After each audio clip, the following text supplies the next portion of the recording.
First, the winds.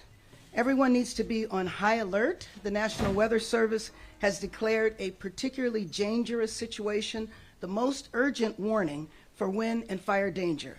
Los Angeles and partner firefighters are pre-deployed, and we asked Angelenos to be prepared in case they need to evacuate. And as we have said, each day we've done these announcements. If you're in an area where you have a warning, please be prepared to evacuate.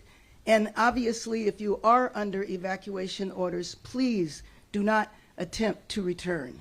Winds could kick up dust and ash in the surrounding areas of the burn site and beyond, so you can visit lacity.gov about safe ways to ensure that you are protecting yourself and your loved ones outside.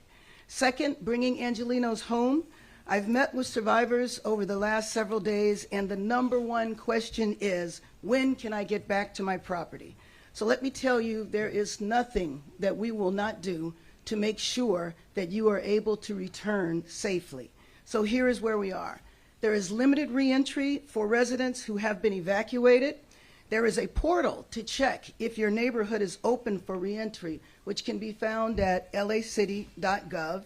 But to get through checkpoints, you're going to need photo ID with your name and address on it.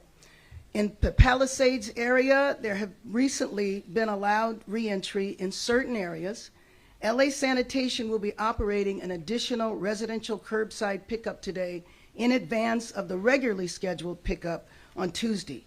But please avoid disposing of ash, hazardous waste, and burnt debris in bins. Fire bins have been removed in a phased-out approach beginning with the U.S. EPA.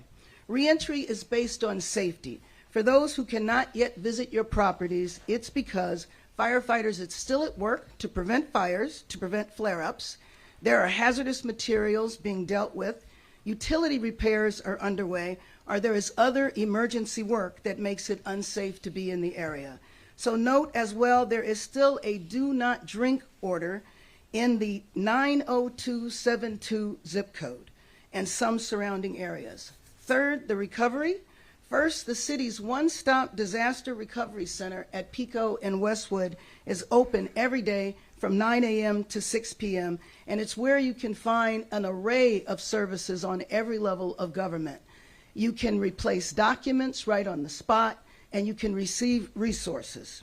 Our Chief Recovery Officer, Steve Soberoff, has hit the ground running in leading the first phase of the recovery, and we'll have more updates about his work and our road to recovery later this week.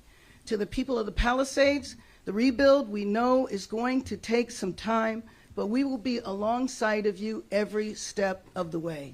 Angelenos, it is hopeful that we are about 48 hours away from turning the page on this particular emergency, but until then, we're going to do everything we can to keep you safe, but please make sure if you are in an area where you are asked to leave, please cooperate. That is the way we keep all Angelenos safe.